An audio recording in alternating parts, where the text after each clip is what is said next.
হবে।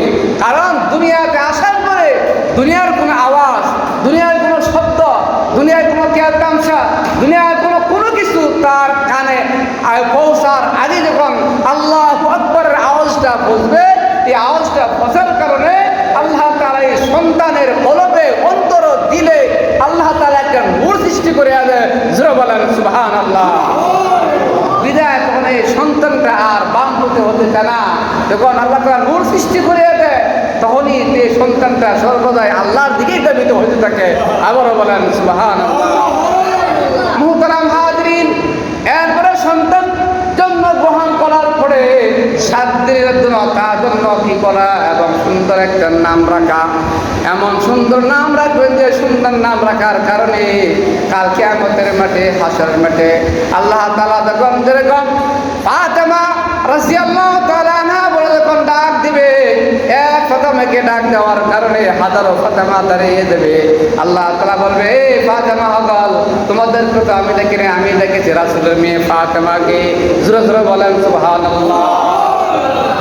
এক ফাতেমারে ডাক দিছে, এক ফাতেমা ডাক দেওয়ার কারণে দুনিয়াতে আরো যারা ফাতেমা নাম রাখছেন সকল ফাতেমা দাঁড়িয়ে গেছে। সুবহানাল্লাহ। আল্লাহর উদ্দেশ্য ছিল ফাতেমাকে ডাক দেওয়া, কিন্তু এক ফাতেমার ডাক দেওয়া করে সম্পূর্ণ হবল ফাতেমা দাঁড়িয়ে গেছে।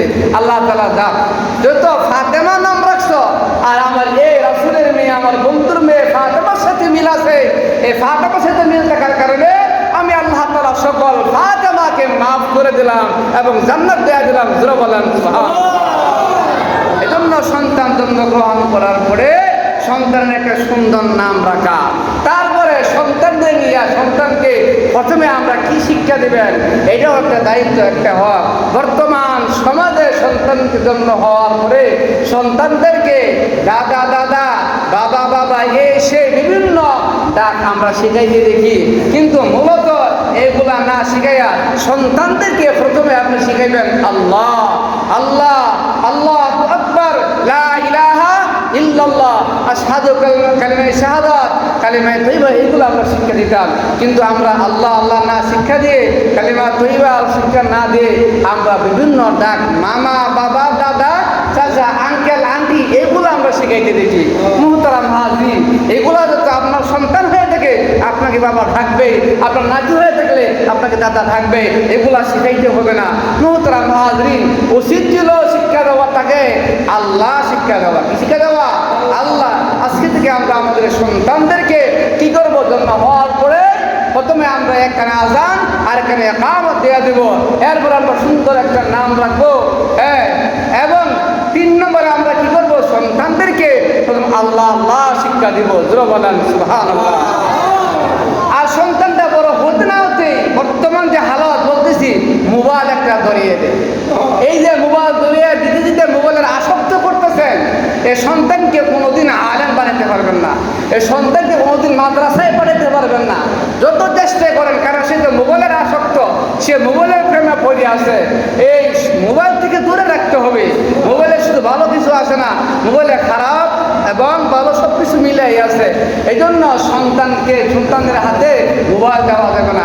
এখন দেখা যায় 6 বছর, 7 বছর, 5 বছর যে সন্তানটার মুখে আল্লাহ আল্লাহ থাকতো, কালিমা তাওহীদ এবং কালিমা তাইয়্যিবা, কালিমা শাহাদাতের আওয়াজ থাকতো, কোরআন এবং হাদিসের আওয়াজ থাকতো, কিন্তু তাদের কোনো না রাখা তাদের মুখে শোনা বন্ধু গান শোনা যায়, টিকটকের আওয়াজ শোনা যায়, এবং সর্বদাই এই বাড়ির উষাতে বৈশা মোবাইল দেখতে থাকে।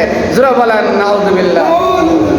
বেশিরভাগই মায়েরা আছে, সন্তান কান্দে মোবাইলে হাতে দেবে, জানা যে এগুলা ঠিক না, কিন্তু এগুলা শারীরিক দিক দিয়েও ক্ষতি এবং দিনের দিক দিয়েও ক্ষতি। দিন বলতে এই দুনিয়া না, ধর্মের দিক দিয়েও ক্ষতি, ইসলামের দিক দিয়েও ক্ষতি। আমরা মোবাইল দিব না। মুহতারাম হাজরিন, আলোচনা ছিল যে আমরা নিজেরা জাহান্নাম থেকে কীভাবে বাঁচবো এবং সন্তানদেরকে জাহান্নামের আগুন থেকে কীভাবে বাঁচাবো। যে 1 নম্বর কথা হলো, সন্তানকে জাহান্নামের আগুন থেকে বাঁচানোর জন্য সন্তান জন্মগ্রহণ করার পরে তার এক কানে আযান আর কানে ইকামত দেওয়া দিব, এরপরে তার জন্য সুন্দর একটা নাম রাখবো, এবং একটু বড় হতে না হতে তাকে আমরা আল্লাহ আল্লাহ এবং কালিমা কালাম শিক্ষা দিব। এবং যখন তার 7 বছর বয়স হইব তখন আমরা তাদেরকে নামাজের হুকুম করব। যে হাদিস আমি আপনাদের সম্মুখে তেলাওয়াত করেছিলাম, আল্লাহ রাসূল বললেন মুরু আওলাদাকুম বিস-সালাত, যে তোমরা তোমাদের সন্তানদেরকে নামাজের হুকুম করো ইদা বালাগু সাবা, যখন তাদের বয়স কয় বছর হয়, 7 বছর হয়, তখন তোমাদের সন্তানদেরকে নামাজের হুকুম করো, নামাজের আদেশ দাও। আর নামাজের হুকুম করলেই নামাজ পড়তে পারবে না, কারণ নামাজের বিষয়ে জানতে হবে নামাজ কেমনে পড়তে হয়, রুকু কেমনে করতে হয়, সাজদা কেমনে করতে হয়, নামাজের আরকানগুলা, নামাজের ফরজ রয়েছে, নামাজের ওয়াজিব রয়েছে, নামাজের সুন্নতে মুআক্কাদা বডি রয়েছে, নামাজ ভাঙা করার 19টা রয়েছে। অর্থাৎ নামাজের সমস্ত হুকুম আহকাম এলেম ও কালাম এগুলো আগে সন্তানদেরকে শিক্ষা দিতে হবে। মুহতারাম হাজরিন, এই শিক্ষা দেওয়ার জন্য আজকে এই মাদ্রাসা খোলা হয়েছে। মুহতারাম হাজরিন, আমরা তো অনেকে প্রথমেই সন্তানদেরকে স্কুলে দেওয়া দিই, সন্তানটাকে বড় হতে না হতে কোথায় দিয়ে দেয়, স্কুল দিয়ে দেয়। আর আপনি স্কুলে পড়ান, প্রাইমারিতে পড়ান, হাই স্কুলে পড়ান, কলেজে পড়ান, ভার্সিটিতে পড়ান, আপনার সন্তানকে ম্যাজিস্ট্রেট বানান, অ্যাডভোকেট বানান, এবং কি বানান, ইঞ্জিনিয়ার বানান, যা ইচ্ছা তা বানান, কমপক্ষে আপনার সন্তানদেরকে মাত্র 3 বছর পড়ায় নেন নুরানি মাদ্রাসায় থেকে। যদি 3 বছর পড়ায় নিতে পারেন, ওই 3 বছর নুরানি পড়ার কারণে আপনার এই সন্তানটা ইঞ্জিনিয়ার হতে হবে পারবে, ডাক্তারও হতে পারবে, ব্যারিস্টার হতে পারবে। আপনি যখন দুনিয়ার থাকতেন না, ওই ইঞ্জিনিয়ার সন্তানটাই আপনাকে আপনার জানাজা পড়াইয়া দিতে পারবে, ওই ব্যারিস্টার সন্তানই আপনাকে জানাজা পড়াইয়া দিতে পারবে। কারণ কি, ওই যে 3 বছর মাদ্রাসা পড়ার কারণে। জোরে বলেন সুবহানাল্লাহ।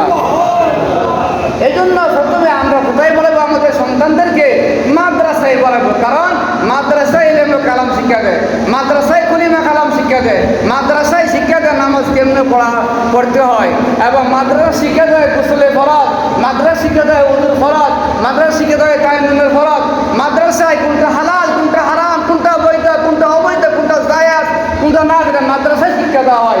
3 বছর পড়ালে আলহামদুলিল্লাহ সুম্মা আলহামদুলিল্লাহ, যে আপনার একটা সন্তান 3 বছর পড়লে এই সন্তানটা আপনাকে জানাজা পড়ে আপনার কাফন এবং দাফন করতে পারবে। জোরে বলেন সুবহানাল্লাহ। 3 বছর পড়ানোর পরে আপনার এই সন্তানকে প্রাইমারি দিবেন, কোনো সমস্যা নাই। 3 বছর পড়ানোর পরে আপনার এই সন্তানকে হাই স্কুলে দেন, কোনো সমস্যা নাই। 3 বছর পরে আপনার সন্তানদেরকে আলিয়া দেন, কোনো সমস্যা নাই। 3 বছর পড়ানোর পরে আপনার সন্তানকে ভার্সিটি দেন, কলেজে দেন, কোনো সমস্যা নাই।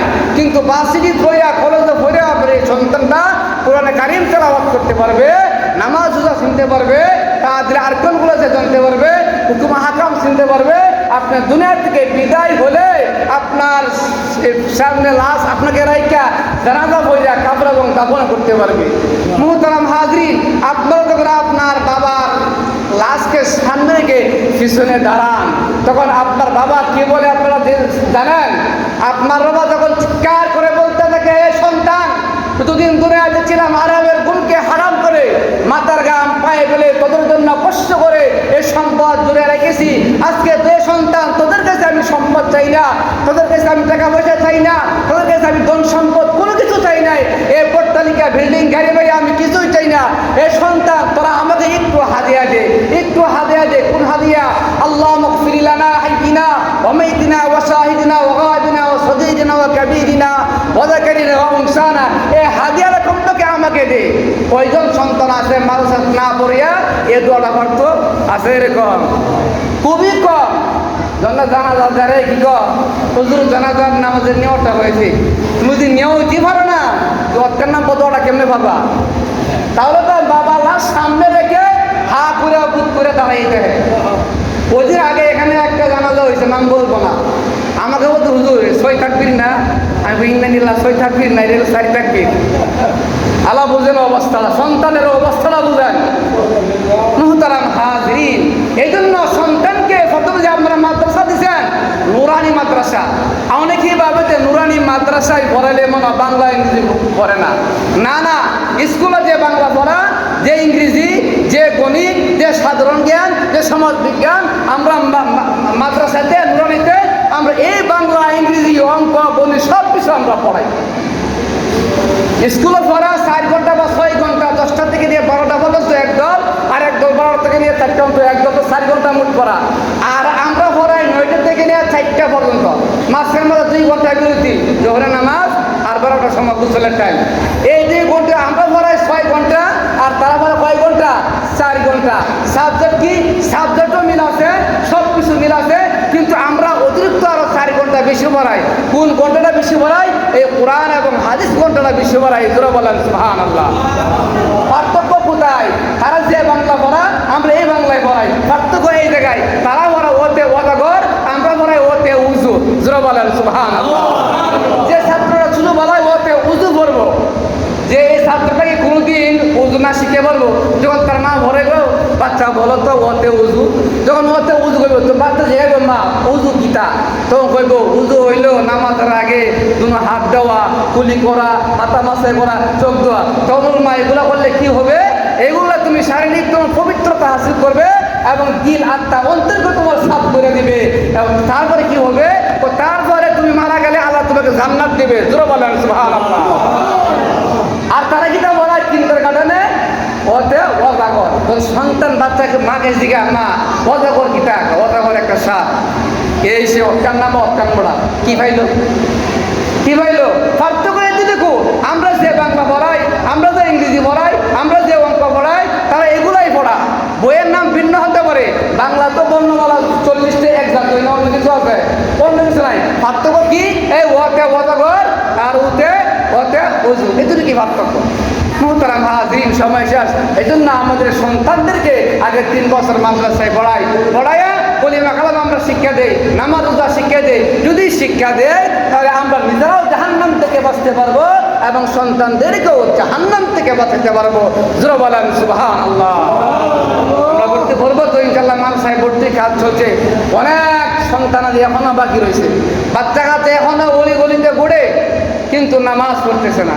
এই মাদ্রাসায় ভর্তি করতেছেন না আপনারা? সকল বাচ্চাদেরকে মাদ্রাসায় ভর্তি করাই দেয়। হ্যাঁ, আমরা কি করি? একটু বড় হতে না হতেই আমরা এই যে হয়তো স্কুল কলেজে না হলে ব্যবসা লাগাই দিই। মুহতারাম হাজরিন, আপনাদের দায়িত্ব। আল্লাহ কি কইছে? তোমরা নিজেরা জাহান্নাম থেকে বাঁচাও এবং তোমাদের সন্তানদেরকে জাহান্নামের আগুন থেকে বাঁচাও। কথা বোঝেন নাই? তুই সন্তানদেরকে জাহান্নামের আগুন থেকে না বাঁচাই, আমরাও জাহান্নামে যেতে হবে, সন্তানও জাহান্নামে যাবে। মুহতারাম হাজরিন, এই জন্য নিজেরাও জাহান্নামের আগুন থেকে বাঁচার জন্য, সন্তানদেরকেও বাঁচানোর জন্য আমরা কি করবো? সন্তানদেরকে মাদ্রাসায় ভর্তি করবো। মাদ্রাসায় ভর্তি করলে তারা এলম কালাম শিখবে, নামাজ শিখবে, রোজা শিখবে, হালাল হারাম শিখবে, জানাজা উজু গুসল এগুলা শিখবে।